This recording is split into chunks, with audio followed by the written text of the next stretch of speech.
Hello students, online classes में एक बार फिर से आपका स्वागत है। तो हम जो अपनी जो ऑनलाइन क्लासेस अभी चल रही हैं इनके अकॉर्डिंग रेक्टिफिकेशन, चाप की लंबाई, इंट्रिंसिक इक्वेशन, वक्र का नए समीकरण, इनके बारे में अब तक पढ़ चुके हैं। ट्रिपल इंटीग्रेशन के बारे में भी पढ़ चुके हैं, जो कि आपके लिए बहुत उपयोगी है। जो ये कैलकुलस का पेपर है इसमें बहुत ज़्यादा उपयोगी है। ईयरली की बात करें तो ये जो थे 5 यूनिट में इंक्लूड होता है आपका, जैसे ट्रिपल आपका डबल इंटीग्रेशन हो गया, ट्रिपल इंटीग्रेशन हो गया, बीटा गामा फंक्शन हो गया, ये आपकी चौथी यूनिट का पार्ट है। 5 यूनिट में बात करें तो ये चाप की लंबाई, वक्र का नए समीकरण, वॉल्यूम, आयतन, सरफेस एरिया, पृष्ठ क्षेत्रफल, ये 5 यूनिट में है। और अभी जो सेकेंड आपका सेमेस्टर चल रहा है उसके हिसाब से ये पूरी आपकी 3rd यूनिट है। तो आपके लिए ये जितने भी वीडियो बन रहे हैं वो बहुत ही उपयोगी वीडियो है, ठीक है। आज की क्लास में हम वॉल्यूम से संबंधित क्वेश्चन करने जा रहे हैं, ठीक है। आयतन, तो आयतन के बारे में देखो बेसिक जानकारी आपको होनी चाहिए, क्या है क्या नहीं है। तो पहली बात तो ये कि इसमें ये क्लियर होना चाहिए, आपको थोड़ा बहुत मालूम भी होना चाहिए यदि आपने इसको अच्छे से पढ़ा है, ठीक से पढ़ा है तो, कि रोटेशन अक्ष है वो बहुत अच्छे से क्लियर हो। रोटेशन अक्ष है वो एक्स हो, वाई एक्स हो, एक्स के पैरेलल हो, वाई एक्स के पैरेलल हो, ये सब, इन सब के लिए क्या चीज़ें अप्लाई होंगी कि मालूम है तो क्वेश्चन आराम से हो जाएगा। अब अलग अलग डायग्राम तो आएंगे, देखो कभी आपका परवलय आएगा, कभी आपका एस्ट्रॉयड आएगा, कभी दीर्घवृत्त आएगा, कभी साइक्लोइड आएगा, ये सब तो आते रहेंगे, ठीक है। मेन क्वेश्चन यहीं से बनेगा, इन्हीं से बनेगा। तो जो बेसिक थ्योरी है वो अप्लाई होनी चाहिए। और उसके अलावा इम्पोर्टेंट 2 टॉपिक है, 2 पॉइंट है इसमें वॉल्यूम में। वो 2 पॉइंट यदि अच्छे से क्लियर होंगे तो ये वॉल्यूम का टॉपिक आराम से क्लियर हो जाएगा। पहला पॉइंट तो ये कह रहा है कि यदि वक्र, कोई भी वक्र हो, कोई भी कर्व हो, ठीक है, दीर्घवृत्त है, परवलय है, एस्ट्रॉयड, कोई भी हो, एक्स, ठीक, तो यदि वो घूर्णन अक्ष के सापेक्ष सममित है, सिमेट्रिक है, मतलब ये आपकी एक्सेस हो गई, जितना ऊपर है उतना ही क्या है, नीचे है, सेम है, तो वो सममित हो गया। तो ये कह रहा है कि पूरे के द्वारा जो आपका परिक्रमण है वो एक तरफ के जो द्वारा होगा परिक्रमण उसके आयतन के बराबर हो जाएगा, क्योंकि जो एक तरफ वाला परिक्रमण करेगा वो नीचे आ जाएगा, तो नीचे वाला कहाँ चला जाएगा, ऊपर आपका चला जाएगा, ठीक है। तो इसीलिए पूरे का ज्ञात करने की जरूरत नहीं है, आप एक करें तो एक तरफ का है उसका परिक्रमण करवा दीजिए, दूसरे का अपने आप ही हो जाएगा, ठीक है। ये पहला पॉइंट। दूसरा पॉइंट क्या कह रहा है कि यदि वक्र घूर्णन अक्ष के लंबवत अक्ष के, जो आपकी लंबवत है, जैसे घूर्णन अक्ष हो गई एक्स अक्ष, उसके लंबवत अक्ष हो गई वाई अक्ष, तो यदि वाई अक्ष के सापेक्ष वक्र सममित है तो फिर क्या करना है, एक तरफ का ज्ञात करना है और 2 से मल्टीप्लाई कर देना है। बस ये 2 आपके बेसिक से पॉइंट क्लियर होने चाहिए, वॉल्यूम क्लियर हो जाएगा, ओके। तो आइए हम शुरू करते हैं, एक बहुत ही इंपॉर्टेंट क्वेश्चन है वॉल्यूम का, उसको, ओके।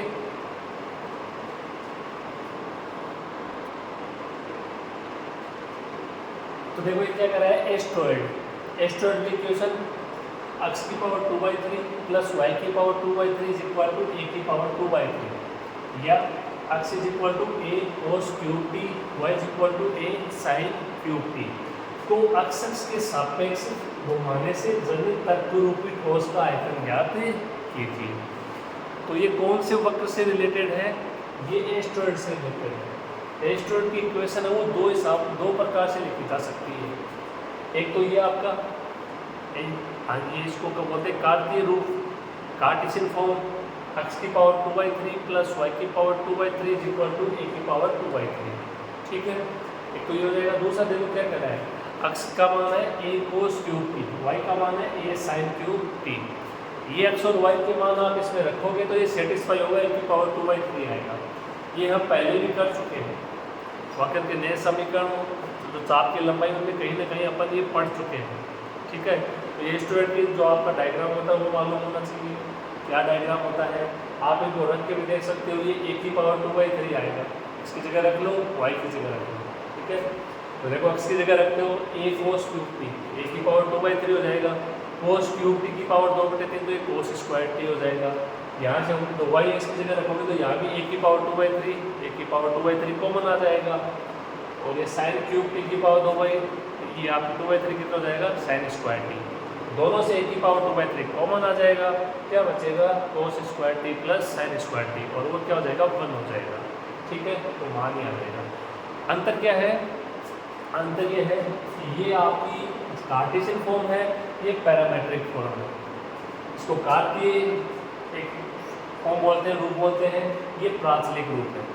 प्राचलिक रूप में दो वेरिएबल x और y का मान किसी अन्य वेरिएबल t या थीटा में होता है। ठीक है, और ये x = fy या y = fx, इसे आप दोनों याद कर सकते हो अकॉर्डिंग टू सिचुएशन। ठीक है, देखिए इसका डायग्राम बनाते हैं पहले, फिर देखते हैं कि ये जो सिमेट्री की कंडीशन है वो कौन सी सेटिस्फाई होती है।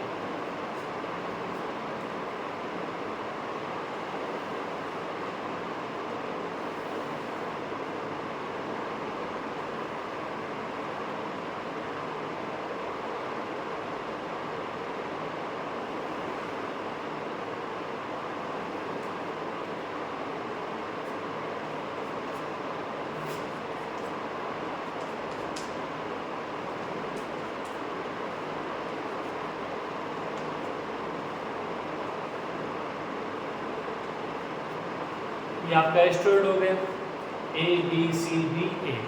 ठीक है, तो सबसे पहले तो देखो चाप की लंबाई में अपन ने क्या किया था, एक चाप की लंबाई की और उसको 4 से मल्टीप्लाई कर दिया। ठीक है, तो वो चाप की लंबाई की अलग थ्योरी है, यहाँ इसकी अलग थ्योरी है। तो सबसे पहले तो ABCD के कोऑर्डिनेट के बारे में सोचिए कि ये क्या हो सकते हैं। देखो A कहाँ पर है, x अक्ष पर है, x अक्ष पे y का मान 0, तो यहाँ से y का मान 0 रखोगे, x का मान आ जाएगा A आ जाएगा। A की कोऑर्डिनेट क्या हो जाएंगे, A0 हो जाएंगे। इसी प्रकार B के कोऑर्डिनेट, तो B y अक्ष पे है, y अक्ष पे x का मान 0, तो आपकी बार y का मान क्या आ जाएगा, A आ जाएगा। तो B के कोऑर्डिनेट हो जाएंगे 0, A। C के कोऑर्डिनेट ये उतनी डिस्टेंस रहेगी, लेकिन ये इधर आप किस होते हैं, माइनस में मान होते हैं, तो C के कोऑर्डिनेट हो जाएंगे -a, 0, और D के कोऑर्डिनेट ये हो जाएगा 0, -a। ये O हो गया ओरिजिन, O 0 0। क्या कह रहा है, इसको अक्ष के सापेक्ष घुमाने से, अक्ष के सापेक्ष घुमाने का मतलब है रोटेशन अक्ष क्या है, अक्ष है यहाँ पे।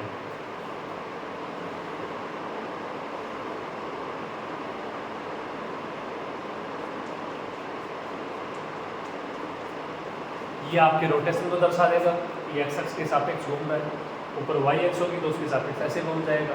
ठीक है, इतना हो गया, अक्ष के सापेक्ष घूम रहा है। अब आप देखिए कि क्या ये वक्र है, क्या ये स्टूडेंट अक्ष के सापेक्ष सममित है, सिमेट्रिकल है, तो ये है। देखो ये अक्ष है कि जितना ऊपर है उतना ही क्या है, नीचे है। तो पहला पॉइंट के अकॉर्डिंग क्या हो जाएगा, देखो क्या कह रहा है, ए स्टूडेंट ABCDA, इसके द्वारा परिक्रमण ठोस का आयतन इसके बराबर हो जाएगा, केवल ABCOA इसके द्वारा परिक्रमण ठोस के आयतन के बराबर हो जाएगा। ठीक है, ये पहला पॉइंट। आइए लिखते हैं इसको।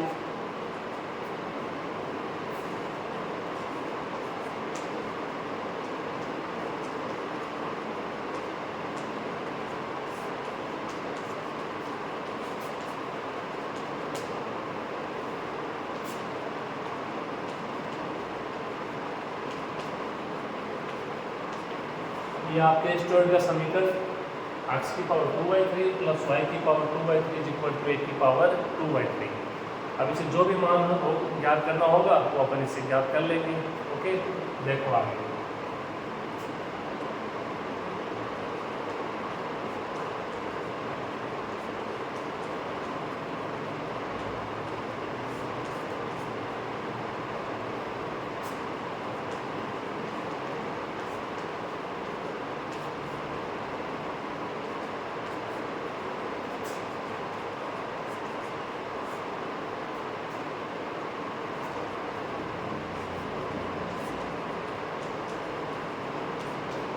तो हम सबसे पहले ये देखेंगे कि जो दिया गया वक्र है क्या वो घूर्णन अक्ष के सापेक्ष सममित है। तो यहाँ पे देखो, यहाँ वक्र, ठीक है, वक्र यानी एस्ट्रॉइड जो भी दिया गया है, घूर्णन अक्ष, तो घूर्णन अक्ष क्या है, एक्स अक्ष है, ये कह रहे हैं एक्स अक्ष के सापेक्ष घुमाने से।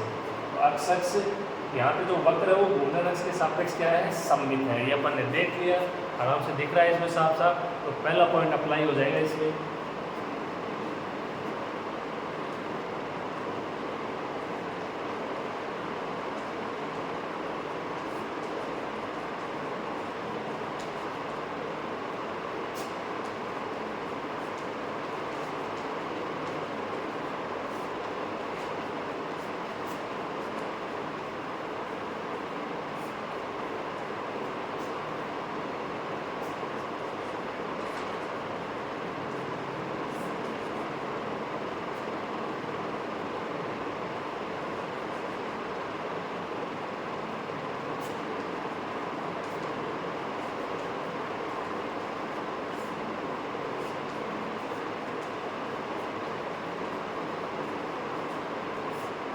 तो पहला पॉइंट क्या है, देखो एस्ट्रॉइड यानी पूरा आएगा A B C D A वापस, ठीक है।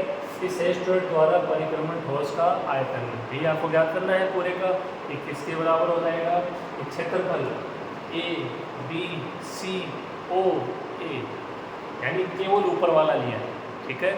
सी ओ ए का मतलब आप समझ गए होंगे, ये केवल इसका ऊपर वाला पार्ट लिया है, इसके द्वारा परिक्रमण ठोस के आयतन के बराबर हो जाएगा।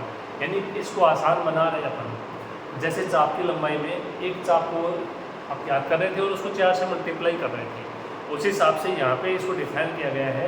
ये पूरे के द्वारा आपको परिक्रमण जब करवा रहे हो तो आप एक तरफ का करवा रहे हो तो भी आपका काम हो जाएगा, क्योंकि एक तरफ का करोगे तो दूसरे वाला अपने आप ही पहले वाले की जगह चला जाएगा, ठीक है। ये सिंपल सी थ्योरी है, बेसिक थ्योरी आप इसमें समझ सकते हो, लेकिन वो सिमेट्रिकल होना ज़रूरी है, ठीक है। सिमेट्रिकल के बिना ये कंडीशन अप्लाई नहीं होगी, ठीक है। अब जो पूरा का ज्ञात करना है उसमें अपने को ये याद करना है क्या कि ए बी सी ओ ए के लिए क्या होगा। अब क्या करेंगे, दूसरी कंडीशन अप्लाई करेंगे। दूसरी कंडीशन क्या है, दूसरी कंडीशन है कि क्या वक्र घूर्णन अक्ष के लंबवत अक्ष, ध्यान से सुनना मेरी बात, क्या वक्र घूर्णन अक्ष के लंबवत अक्ष के सापेक्ष भी क्या है, सममित है। तो घूर्णन अक्ष क्या है, एक्स अक्ष है, उसके लंबवत रेखा या लंबवत अक्ष कौन सी हो गई, वाई एक्स हो गई। यहाँ पे आप चेक कीजिए, देखो इसको कि क्या ये वक्र, क्या ये एस्ट्रॉइड वाई एक्स के सापेक्ष भी सममित है। तो आप देख सकते हो कि ये वाई एक्स के सापेक्ष भी सममित है। ये आपकी वाई एक्स रही, आप देख लीजिए जितना उधर है उतना ही इधर है। सिंपल सी थ्योरी है, बेसिक सी। अब क्या करेंगे, तो जो इसका आधा है वो ज्ञात कर लेंगे और उसको 2 से मल्टीप्लाई कर देंगे। ए बी ओ ए हो गया इसका आधा, और क्षेत्रफल ए बी ओ ए, इसके द्वारा परिक्रमण ठोस का आयतन ज्ञात करेंगे, 2 से मल्टीप्लाई करेंगे, इसका पूरे का आ जाएगा, ठीक है। घूर्णन अक्ष के लंबवत अक्ष के लिए, ठीक है। और इसका ज्ञात करने का मतलब इसका ज्ञात हो जाएगा, आंसर आ जाएगा। बस इतना सा और कुछ भी इसमें नहीं। उम्मीद कर रहे हैं कि आपकी चीज़ें समझ में आ रही होंगी। बस ये 1-2 पॉइंट है, इनको आप अच्छे से समझ लीजिए, कॉन्सेप्ट के रूप में अच्छे से आपके समझ में आना चाहिए। कौन सी घूर्णन अक्ष है, ठीक है, क्या वक्र घूर्णन अक्ष के रिस्पेक्ट में सिमेट्रिकल है, क्या वो सममित है तो पहला पॉइंट अप्लाई हो जाएगा, ठीक है। और फिर आप इसमें दूसरा पॉइंट में देखो, क्या वक्र घूर्णन अक्ष के लंबवत अक्ष के सापेक्ष भी सममित है, ओके, इतना होगा तो फिर दूसरा पॉइंट अप्लाई हो जाएगा। तो इतना लिखा है, आपके समझ में आया होगा, देखो, ओके। अब लिखते हैं अपन दूसरा पॉइंट।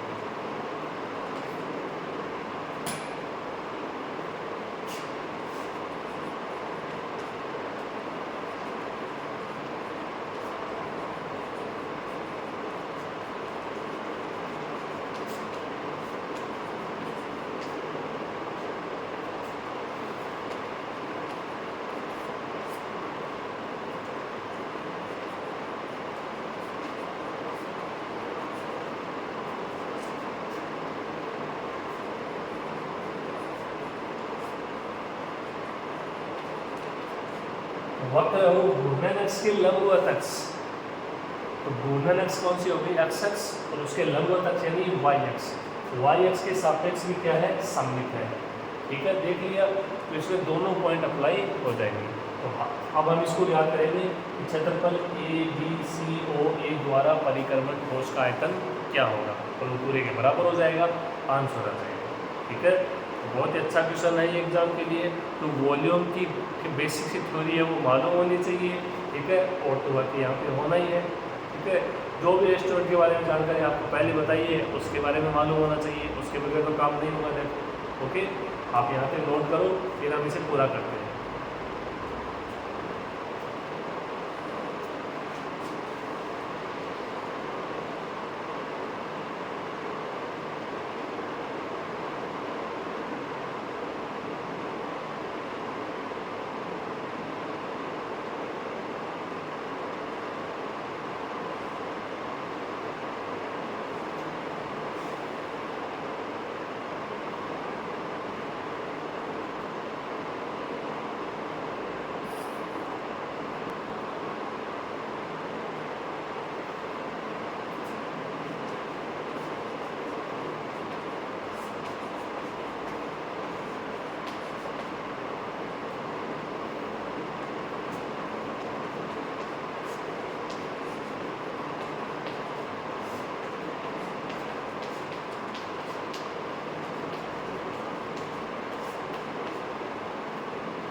तो ये जो दूसरा पॉइंट है इससे क्या लिखोगे आप कि क्षेत्रफल एरिया ABCOA इसके द्वारा परिक्रमण है जो ठोस का आयतन है वो क्या होगा, ये दुगुना होगा।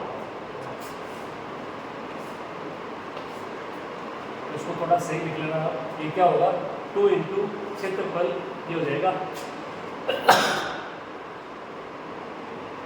सॉरी बहुत डिस्टर्बेंस, ये क्या होगा ABOA, इसके द्वारा जो परिक्रमण ठोस का आयतन होगा उसके क्या हो जाएगा 2 गुने के बराबर हो जाएगा, ठीक है। ये बेसिक सी थ्योरी है वॉल्यूम की।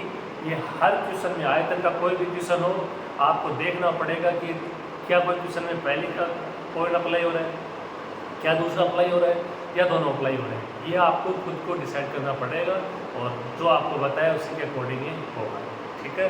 तो अब हमें केवल मतलब है क्षेत्रफल ABOA द्वारा परिक्रमण ठोस के आयतन के बारे में। तो ABOA ये कौन कौन चीज़ों से बाउंडेड है, ये चाप AB से बाउंडेड है, ये अक्ष से बाउंडेड है क्योंकि इसमें आपकी जो रोटेशन अक्ष है वो अक्ष है, ठीक है। और अक्ष है तो आप समझ सकते हो जो आपको बताया उसके अकॉर्डिंग कि अक्ष मतलब अक्ष की ही लिमिट आएगी।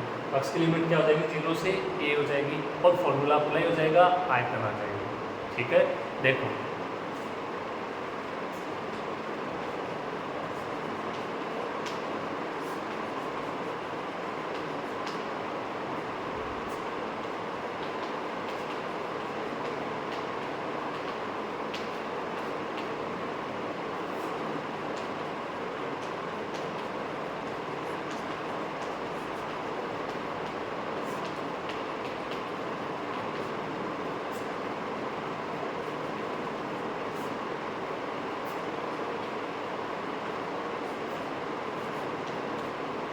क्षेत्रफल ABOA कौन कौन चीज़ों से बाउंडेड है, परिपथ है, चाप AB, तो चाप AB हो गई, देख लीजिए आप, अक्ष रोटेशन अक्ष हो गई, घूर्णन अक्ष हो गई, अक्ष बराबर 0 अक्ष बराबर 1, ये अक्ष की लिमिट हो गई, x का मान कहाँ से कहाँ तक इसमें वेरी कर रहा है, से परिपथ है।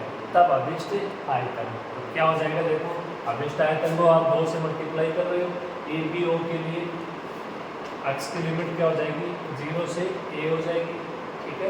अंदर क्या आएगा पाई वाई स्क्वायर dx, ये फॉर्मूले होते हैं बेसिक कि जब रोटेशन अक्ष है वो अक्ष है तो ये पाई वाई स्क्वायर dx आता है, रोटेशन अक्ष है तो वाई अक्ष है तो ये पाई एक्स स्क्वायर dy आता है, यहाँ पे y की लिमिट आएगी। ये 2 आएगा कि नहीं आएगा ये आपका दूसरा पॉइंट है, ये सेटिस्फाई होगा तब पता लगेगा, ठीक है। तो अब यहाँ से आपको इसका समाधान करना है और आंसर ले आना, वो आपका फाइनल आंसर हो जाएगा क्योंकि 2 से मल्टीप्लाई कर चुके हो, ये आ गया और ये बराबर हो जाएगा किसके पूरे के बराबर, ये अभी भी लिखा था अपन इस रजिस्टर पर, ठीक है। अब यहाँ पे देखो dx है, एक्स की लिमिट है, तो वाई का मान चाहिए एक्स के पदों में। तो वो सोचिए आप थोड़ा सा, वाई का मान एक्स के पदों में कहाँ से आएगा? तो वाई का मान एक्स के पदों में ए स्क्वायर के समीकरण से आएगा, जो भी आपको वक्र का समीकरण दिया गया है वहाँ से आएगा। ठीक है, आइए देखिए आगे अप्लाई करते हैं।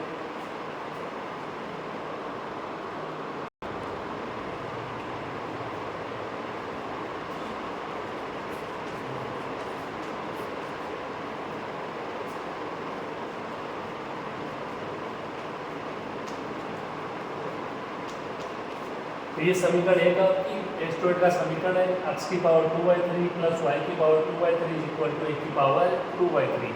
पहले यहाँ से वाई का मान याद कर लेते, देखिए अपन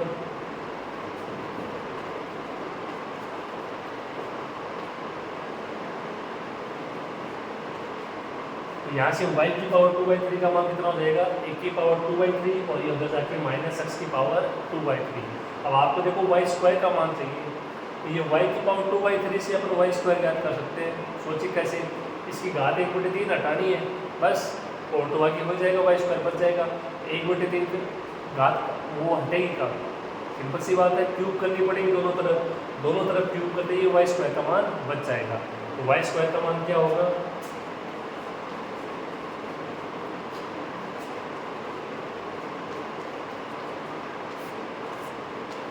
वाई स्क्वायर का मान हो जाएगा ए की पावर 2/3 माइनस एक्स की पावर 2/3 और इसकी होल क्यूब।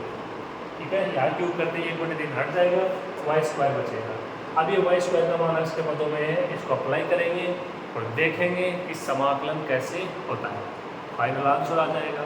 ठीक है, तो ये तो समाकलन है, वो कैलकुलेशन है, इसको तो हर कोई कर लेगा, इतनी इसमें कोई दिक्कत नहीं आएगी। दिक्कत आएगी क्या आपका कॉन्सेप्ट क्लियर है वॉल्यूम का? क्या आप वो 2 पॉइंट अच्छे से क्लियर कर पाओगे? बस यही है। क्या दिया गया कर्व है वो घूर्णन अक्ष के रिस्पेक्ट में सिमेट्रिक है, सममित है, पहला पॉइंट अप्लाई।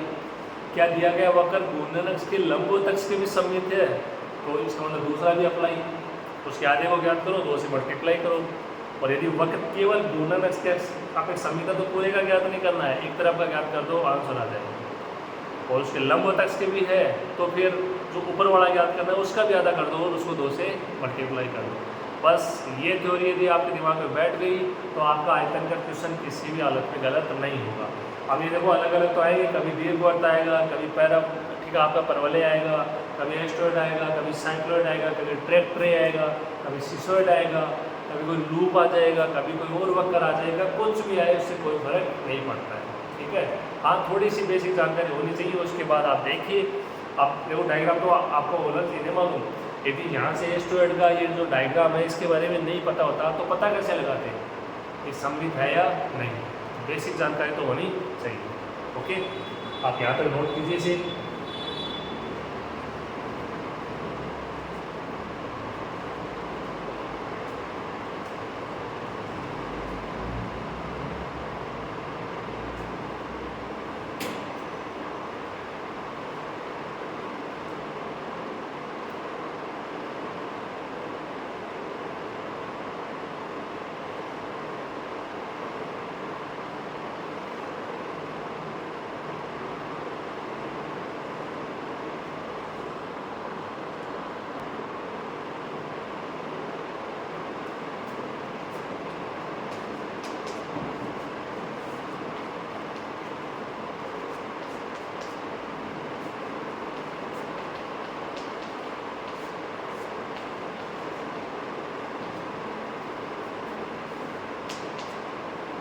देखो वाई स्क्वायर का मान अपन ने अप्लाई कर दिया इसमें, ए की पावर 2/3 माइनस एक्स की पावर 2/3 की होल क्यूब।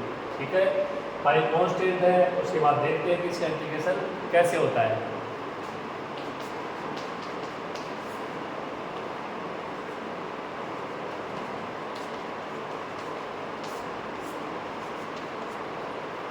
तो इंटीग्रेशन में क्या बचेगा? ए की पावर 2/3 माइनस एक्स की पावर 2/3 की होल क्यूब dx।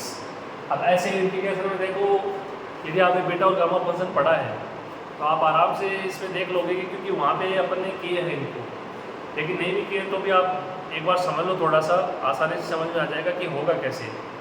इसमें क्या करते हैं, इसमें ऐसे जो आपके इंटीग्रेशन होते हैं इनमें अपन एक्स की जगह वैल्यू पुट करते हैं। वैल्यू कुछ ऐसी पुट करेंगे कि उसमें ट्रिग्नोमेट्री फंक्शन बन जाएगा आराम से। अब या तो वो देखो 1 माइनस साइन स्क्वायर थीटा बनेगा, 1 माइनस कोस स्क्वायर थीटा, ठीक है, लेकिन वो mainly 1 minus sine square theta. इसके अलावा 1 प्लस टेन स्क्वायर थीटा भी बन सकता है, तो वो प्लस के लिए होता है। तो ये थोड़ा सा यदि आइडिया लग जाएगा ना तो ये हो जाएगा। अब सोचो एक्स की जगह क्या रखें, यहाँ से 1 आना चाहिए, तो यहाँ से a की पावर 2/3 होना चाहिए, तो यानी एक्स के जो वैल्यू उसमें a तो रहेगा,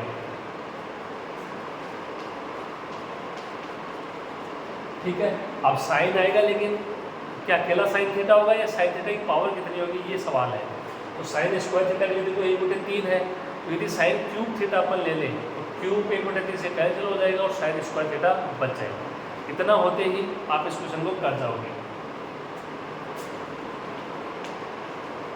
एक्स का मान कितना हो जाएगा, a sign cube theta. Okay, अब आइए आगे हल करते हैं इसको।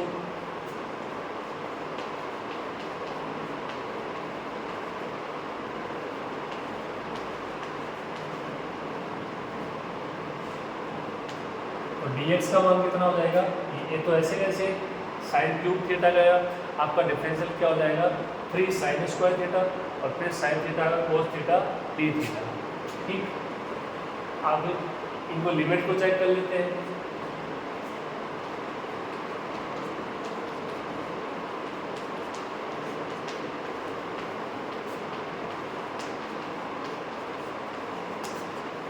तो जब आप x इज इक्वल टू 0 रखते हो यहाँ पे a साइन क्यूब थीटा 0 हो जाएगा, ठीक है। तो यहाँ से आएगा sine theta is equal to 0।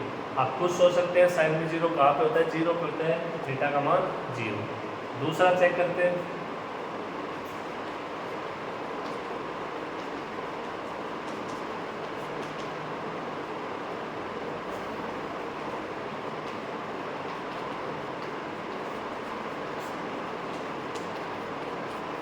तो x की जगह a रखोगे तो a साइन क्यूब थीटा का मान a हो जाएगा, a से cancel, sine cube theta is equal to 1, sine theta में कहाँ होता है सोचिए π/2, तो थीटा का मान क्या हो जाएगा π/2। तो जो x के लिए लिमिट थी 0 से a, वो थीटा के लिए लिमिट क्या हो जाएगी 0 से π/2 हो जाएगी, जहाँ पे x की वैल्यू क्या है a sign cube theta. Limit apply कर देते हैं, x की जगह मान रख देते हैं और dx की जगह रख देते हैं, देखते हैं इंटीग्रेशन क्या आएगा।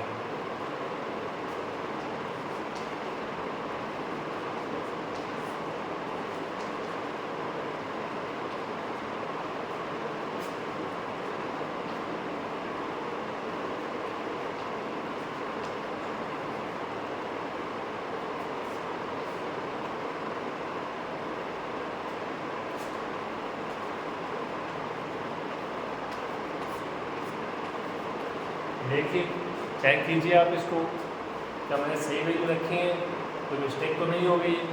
चेक कीजिए आप, 2 ऐसे कैसे, थीटा की लिमिट आएगी 0 से π/2, a की पावर 2/3, x की जगह रखोगे a, तो a की पावर 2/3, साइन क्यूब थीटा की पावर 2/3, तो साइन स्क्वायर थीटा बन जाएगा, पूरे की होल क्यूब है, dx की जगह 3a sign square theta cos theta d theta.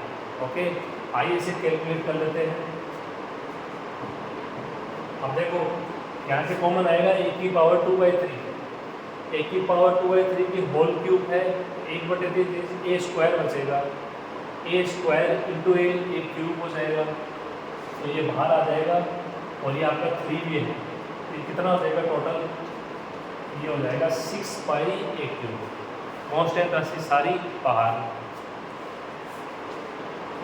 Limit theta की 0 से π/2, यहाँ से कितना बचा देखो 1 minus sine square theta cos square theta, cos square theta cube cos की पावर 6 थीटा, ठीक है। यहाँ से देखो साथ में कितना है, ये 3 तो बाहर आ चुका है, sign square theta cos theta, ये बचा, ये कोस की पावर एक और ऐड हो जाएगी 7 हो जाएगी, और ये साइन स्क्वायर, ठीक है। इसके बाद में इसमें फॉर्मूला अप्लाई हो जाएगा, कौन सा फॉर्मूला, जो बीटा और गामा फंक्शन में आपने पढ़ा था वही, ठीक है। इसमें लिमिट होती है 0 से π/2, साइन की पावर n x कोस की पावर n x dx, ठीक है, और x की लिमिट होती है 0 से π/2। अब 100 t हो थीटा हो, ये तो देखो केवल सिंबल है, तो तो इससे इतना फर्क नहीं पड़ना चाहिए। ओके, अब समाप्ति की ओर है, पर थोड़ा सा और है ये। उम्मीद करते हैं कैलकुलेशन भी आपके समझ में आ गई होगी, लेकिन मैं फिर कह रहा हूँ कैलकुलेशन से ज़्यादा इम्पोर्टेंट है इसका कॉन्सेप्ट। ठीक है, क्योंकि आप ये भी डिसाइड कर पाओगे वी होगा क्या, तो उसको हल क्या करोगे फिर। तो पहले वी को सेक से तो लिखो कि वो 2 से मल्टीप्लाई होगा कि नहीं होगा, अंदर क्या आएगा, लिमिट किसकी आएंगी। ठीक है, तो वो ज़्यादा इम्पोर्टेंट है। आइए इसे पूरा करते हैं, आप इसे नोट करो।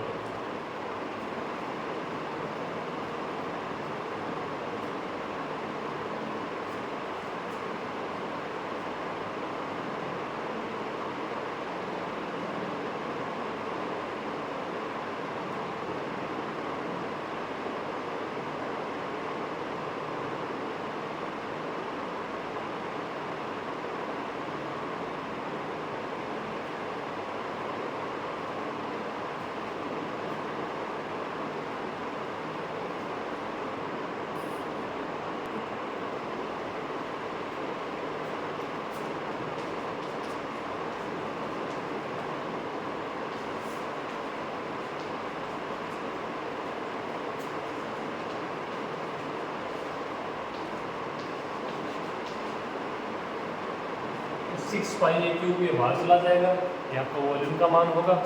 इंटीग्रेशन की लिमिट 0 से π/2 साइन स्क्वायर थीटा और ये कोस की पावर 7 थीटा और साथ में d थीटा। तो ये वही फॉर्मूला है बीटा और गामा फंक्शन वाला, याद कीजिए थोड़ा सा। लिमिट 0 से π/2, m और n के मान पहचानने खाली। n का मान 2 है, n का मान 7 है।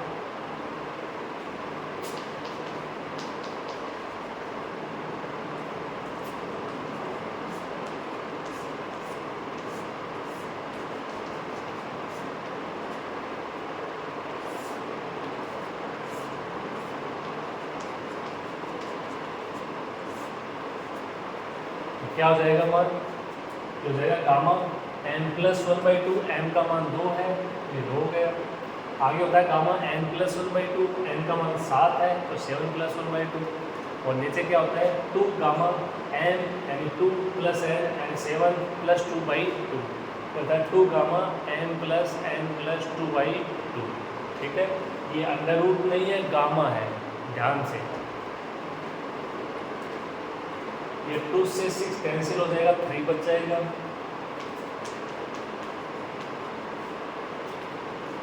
ये गामा 3/2 पहले वाला, और दूसरे वाला हो जाएगा गामा 4, 8/2 4 हो जाएगा।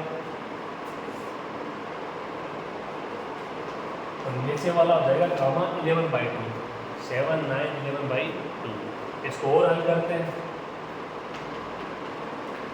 ये 3 पाई ए क्यूब तो बाहर है, ये गामा 3/2 को कैसे हल करोगे, ये हो जाएगा 1/2 गामा 1/2। ये आपको सब है वो गामा फंक्शन में पढ़ाया हुआ है। करते क्या है फिर भी मैं बता देता हूँ। इससे एक कम करो 3/2 से, 1/2 आ जाएगा, उसको गामा के अंदर लिखो और बाहर लिखो, ये तरीका होता है। ठीक है, अब गामा और फैक्टोरियल में क्या रिलेशन होता है, जो वैल्यू गामा में है उससे एक कम के ब्रांच करके फैक्टोरियल में लिखी जाती है। गामा 4 की वैल्यू जाएगी फैक्टोरियल 3। अब इसको देखो, इसमें से एक कम करो कितना आएगा 9/2, और गामा में भी 9/2 आएगा। उससे एक बार फिर कम करोगे तो 7/2, फिर 5/2, 3/2, 1/2 और गामा 1/2। तो ये गामा 1/2 तक आपका प्रसार आपको करना ही पड़ेगा, चाहे 11/2, 15/2 कुछ भी हो। आपको एक ही थ्योरी याद रखनी है, एक कम करो और उसको आपको गामा के अंदर लिखना है, बाहर लिखना है। उसको फिर से कम करो, फिर से कम करो, कहाँ तक करना है, गामा 1/2 तक करना है। अब इसमें देखो तो कैंसिल हो रहा है, उसको आप कैंसिल कर दीजिए। देखिए ये देखो आपका 1/2 गामा 1/2, तो ये तो यही कैंसिल हो जाएगा डायरेक्ट, ये 1/2 गामा 1/2। ठीक है, ये सारी वैल्यू ऊपर जाएंगे। देखिए ये 3 से तो 3 कैंसिल हो जाएगा, लेकिन ये फैक्टोरियल 3 है, फैक्टोरियल 3 में से 2 और बच जाएगा, और ये भी सारे ऊपर ही जाने हैं। ठीक है, तो देखो 2 4 8 16, ये 16 हो गया, 2 ऊपर और मिल जाएगा 32, ठीक है। और ये 9 भी देखो ये 3 से कैंसिल हो जाएगा, तो यहाँ पे 3 ही बचेगा ये, ठीक है। या आप ऐसे समझ लो कि ये 3 है, ये 3 है, 9 तो ये 9 से 9 कैंसिल, 3 ही बचेगा। कैसे समझ लो, कैलकुलेशन है। तो काट पीट के देखो ये आपका कितना बच जाएगा, 2 4 8 16 और 2 यहाँ से आ जाएगा 32, तो ऊपर 32 चला जाएगा, साथ में पाई ए क्यूब, और यहाँ से कुछ भी नहीं बचा, 2 काउंट हो चुका है, ये सब ऊपर जा चुके हैं, ठीक है। यहाँ से देखो ये आपका 9 कैंसिल हो गया है, यहाँ से ये 3 बच रहे हैं, तो ये कितना हो गया देखो 7 को 5 से मल्टीप्लाई कराओगे 35 और 3 105, तो कितना आ जाएगा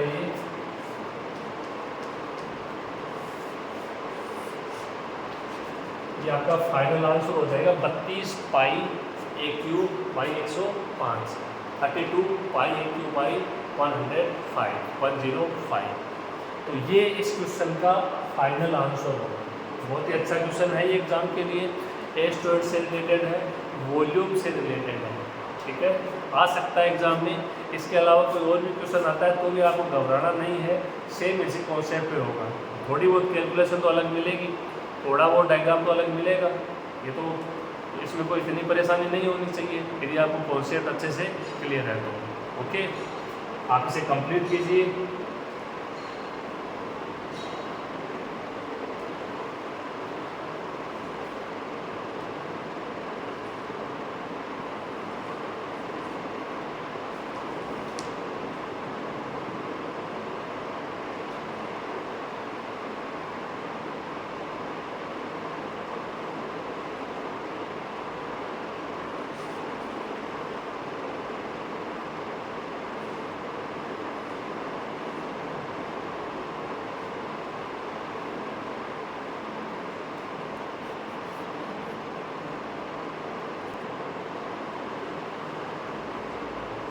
अभी देखिए एक क्वेश्चन और है, इसको ध्यान से पढ़िए। आप क्या कह रहे हैं, परवलय y² = 4x, इसका नाभि लंब द्वारा कटा हुआ भाग। तो परवलय के बारे में जानकारी होनी चाहिए। देखो बेसिक सी, शीर्ष पर स्पर्श रेखा के सापेक्ष परिक्रमा करता है, ठीक है। तो इसके शीर्ष के बारे में मालूम होनी चाहिए। स्पर्श रेखा क्या है, मतलब सीधी सी बात यह है कि कौन से अक्ष के सापेक्ष परिक्रमा कर रहा है, ये साफ साफ नहीं दिया है, लैंग्वेज के रूप में लिखा हुआ है। हमको खुद को इसको डिकोड करना पड़ेगा लैंग्वेज को, कि रोटेशन अक्ष घूर्णन अक्ष है या वाई अक्ष है, या फिर अक्ष के समांतर है या वाई अक्ष के समांतर है, इनसे बात कुछ होना नहीं है। इस प्रकार जनित रेल का आयतन ज्ञात कीजिए। तो सबसे पहले देखिए हम इसका परवलय बनाते हैं।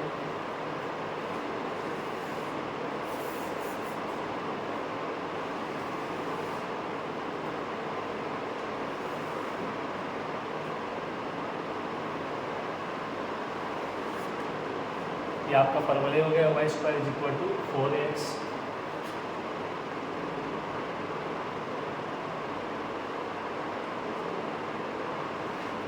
अब इसका नाभि लंब क्या होता है, देखो ये पूरा परवलय नहीं है, परवलय का नाभि लंब द्वारा कटा हुआ भाग। यदि ये इसकी नाभि हो,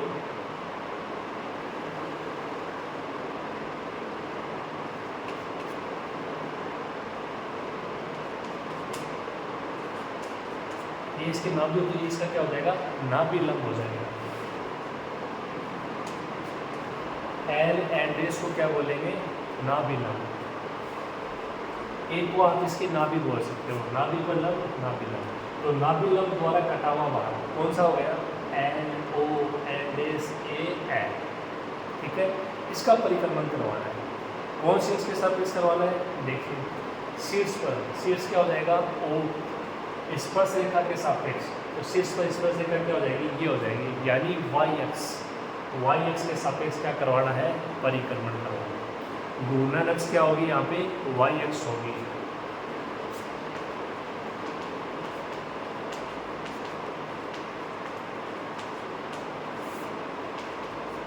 तो इसने साफ साफ नहीं दिया जैसे इससे पहले वाले क्वेश्चन में था, इसने थोड़ा लैंग्वेज के रूप में दे दिया। ओके, तो ये आपको चेंज करना आना चाहिए। अब यहाँ पे अक्ष नहीं है, वाई अक्ष है, बाकी घूर्णन अक्ष। क्या ये घूर्णन अक्ष के सापेक्ष सममित है, ये घूर्णन अक्ष के सापेक्ष सममित नहीं है, क्योंकि वाई एक्स के सापेक्ष सममित नहीं है, जितना उधर है उतना उधर है ही नहीं है, तो कहाँ से सममित हो जाएगा, ठीक है। लेकिन ये घूर्णन अक्ष के लंबवत अक्ष के सापेक्ष सममित है, अक्ष के सापेक्ष ये क्या है, सममित है। यहाँ का ऊपर है उतना ही नीचे है, तो यहाँ पे केवल दूसरा पॉइंट अप्लाई होगा, फर्स्ट पॉइंट अप्लाई नहीं होगा, ठीक है। तो आपको खुद को डिसाइड करना पड़ेगा, देखो क्या है क्या नहीं है। तो यहाँ पे जो आपका वॉल्यूम होगा वो क्या हो जाएगा, 2 आ जाएगा। अच्छा, ये एल के जो आपके कोऑर्डिनेट है वो क्या हो जाएंगे, ये 1,2 हो जाएगा, ठीक है। इसमें देखो आप अक्ष की जगह ए रखोगे तो ये 4a² हो जाएगा, तो वाई उसकी जगह 2a रखोगे तो ये भी 4a² हो जाएगा, तो सेम है। तो ये सारी बेसिक जानकारी है परवलय के बारे में जो कि आपको होनी चाहिए। एल की कोऑर्डिनेट a-2a हो जाएगी, ठीक है। तो ये थोड़ा सा है। अब यहाँ पे घूर्णन अक्ष वाई अक्ष है तो वाई की लिमिट सही है, ठीक है। आपको केवल ऊपर वाला ज्ञात करना है, उसको 2 से मल्टीप्लाई करना है, तो 2 से मल्टीप्लाई करा दिया। अब ये एल ओ ए एल है, ये किससे बाउंडेड है, ये चाप ओ एल से बाउंडेड है, ओ की कोऑर्डिनेट 0 0, तो इसमें वाई की लिमिट चाहिए, वाई की लिमिट होगी 0 से 2a, 0 से 2a। अब की बात क्या आ जाएगा, पाई एक्स स्क्वायर डी वाई, इससे पहले वाले में क्या आया, पाई वाई स्क्वायर डी एक्स। तो ये एक सिंपल सी जानकारी है, वो थ्योरी आप इसमें लिख ही लोगे, आपको मैंने बता दिया है। ये आपका परवलय का क्वेश्चन भी आराम से हो जाएगा। देखो इसको करवा देता हूँ मैं थोड़ा, ये 2 पाई बाहर हो जाएगा, अक्ष स्क्वायर की जगह यहाँ से आप इसमें वैल्यू रखोगे, अक्ष स्क्वायर की वैल्यू क्या हो जाएगी, वाई की power 4/16a²।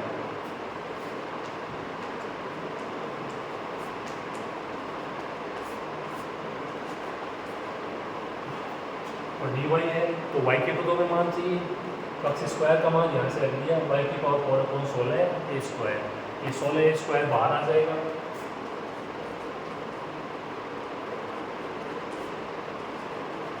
Pi upon 8a², Y की पावर 4 का समाकलन सिंपल सा है,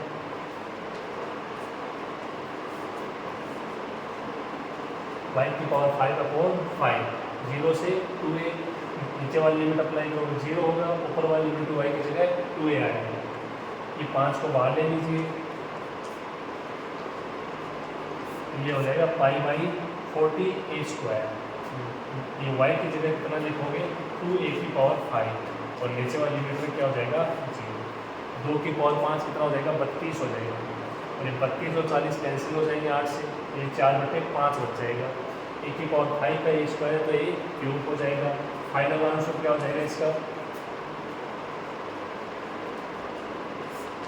ये इसका फाइनल आंसर हो जाएगा। और पाई अपॉन में देगा 5 पाई a²।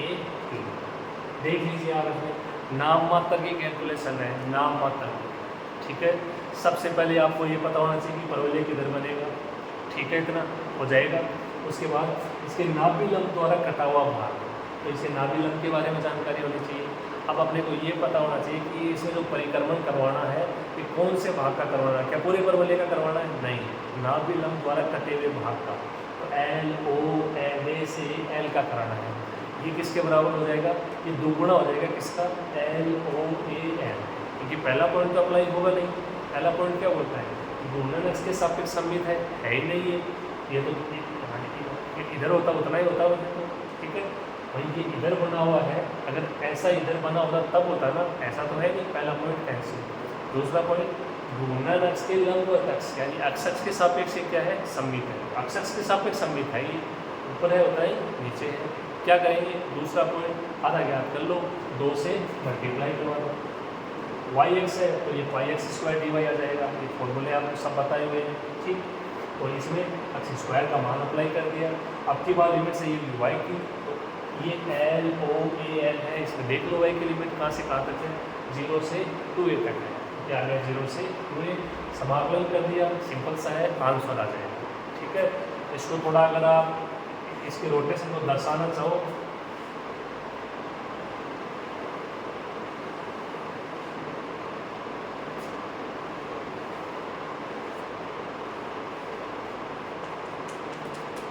तो ये इसके रोटेशन को आप ऐसे दर्शा सकते हैं।